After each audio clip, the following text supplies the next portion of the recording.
बिस्मिल्लाहिर्रहमानिर्रहीम। अस्सलामुअलैकुम। आज फिर हाजिर हुआ हूँ एक और कहानी के साथ, मगर आगे बढ़ने से पहले हमारे चैनल को सब्सक्राइब कर लें। चलते हैं आज की कहानी की तरफ। एक दफा का जिक्र है कि किस्मत बाग में एक बेंच पर बैठी थी। इतने में वहां अकल आ निकली। अकल ने किस्मत से कहा, यहाँ से हटो, ये जगह मेरी है।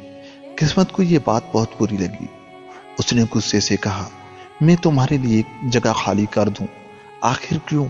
मैं तुमसे किस तरह कम नहीं, तुमसे बेहतर ही हूं। अरे तो इसमें लड़ने की क्या बात है, क्यों ना मुकाबला हो जाए। अकल ने राय दी, ये बिल्कुल ठीक है। बेहतर और बड़ा वही होता है जिसके कारनामे बड़े होते हैं। वो देखो, सामने खेत में किसान का बेटा हल चला रहा है। जाओ, वहां चली जाओ और किसान के लड़के के जिस्म में दाखिल हो जाओ। अगर तुम उसे जिंदगी में कामयाब कर दो तो मैं हमेशा के लिए तुम्हारी गुलाम हो जाऊंगी।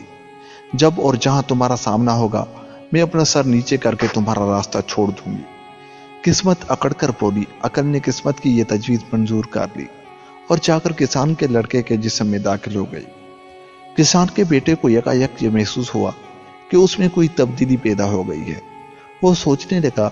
सोचते सोचते उसके दिमाग में ये बात आई कि आखिर वो क्यों अपनी तमाम जिंदगी हल चलाने में बर्बाद कर दे। वो तो उससे अच्छी जिंदगी गुजार सकता है। ये सोचकर उसने हल को वहीं छोड़ दिया और अपने घर वापस चला आया। घर जाकर उसने अपने बाप से जिद की कि वो बागबानी सीखना चाहता है। बाप को बेटे की ये बात बहुत नागवार गुजरी। उसने कहा, अकल के पीछे लठ लिए क्यों फिरते हो? लेकिन आखिर में उसे लड़के की बात माननी पड़ी और उसने कहा, अगर तुम्हारा यही फैसला है तो फिर बागबानी ही सीख लो, खुदा तुम्हारी मदद करे। लड़का घर से निकला और उसने सीधा शाही महल का रुख किया। उसने शाही महल के माली की खुशामद की और उसका शागिर्द हो गया। शाही माली उसे मामूली काम करने को देता, मगर लड़का उससे बेहतर और ज्यादा काम करके दिखाता। कुछ दिन के बाद तो उसने माली की हिदायत पर अमल करना भी छोड़ दिया और हर काम को अपनी मर्जी और अपनी अकल से करने लगा। लड़के की खुद सरी देखकर माली को बहुत गुस्सा आता, लेकिन वो उसके काम से इतना खुश था कि उसे ये भी बर्दाश्त करना पड़ता और वो खामोश हो जाता। कुछ अरसे के बाद शाही बाग इस कदर खूबसूरत हो गया कि बादशाह अपना बाग देखकर बहुत खुश हुआ और हर सुबह अपनी मलका और बेटी के साथ सैर को आने लगा। शहजादी बड़ी हसीन, बड़ी प्यारी और बहुत ही अच्छी थी, लेकिन अफसोस ये था कि उसने 12 साल की उम्र से बोलना छोड़ दिया था। बादशाह को बहुत दुख था। आखिर उसने अपनी सल्तनत में ऐलान कर दिया, जो शख्स शहजादी का गूंगापन दूर कर देगा उससे शहजादी की शादी कर दी जाएगी।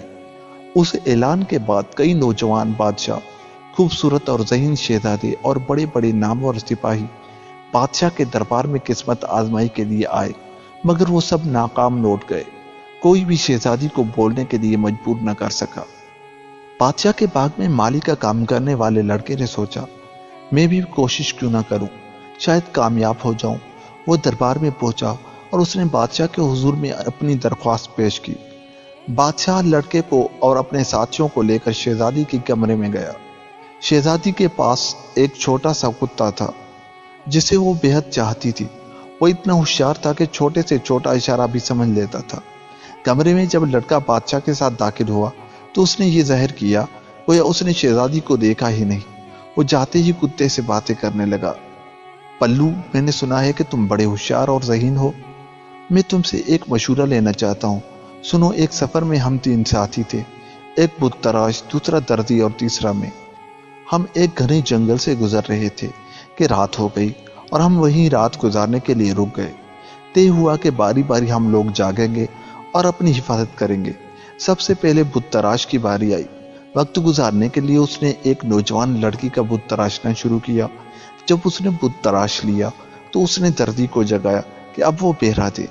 दर्जी ने जब बुत देखा तो सोचा कि वो क्या करे। उसने फैसला किया कि वो उसे कपड़े पहनाएगा।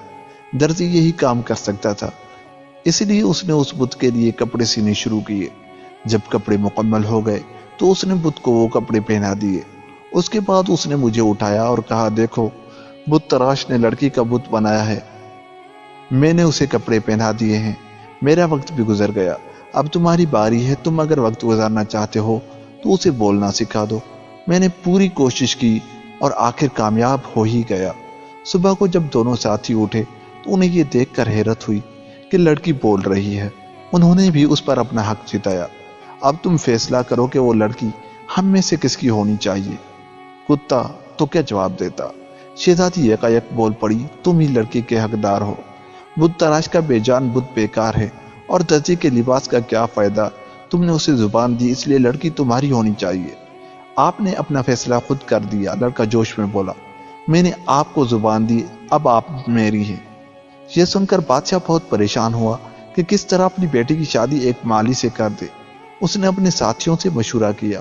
انہوں نے کہا لڑکے کو انعام دیا جائے، اشرفیوں سے اس کا گھر بھر دیا جائے۔ مگر لڑکا بولا، بادشاہ سلامت، اگر چاہتے ہیں کہ ان کے قانون کو دوسرے مانے تو پہلے خود انہیں اس بات پر عمل کرنا چاہیے اور اپنی لڑکی کی شادی مجھ سے کر دینا چاہیے۔ بادشاہ کے مشیر نے فوراً حکم دیا کہ اس لڑکے کو پکڑ لو، اس نے بادشاہ کی بے عزتی کی ہے، اس لیے اس کی گردن اڑا دی جائے۔ بادشاہ بھی اس فیصلے پر راضی ہو گیا۔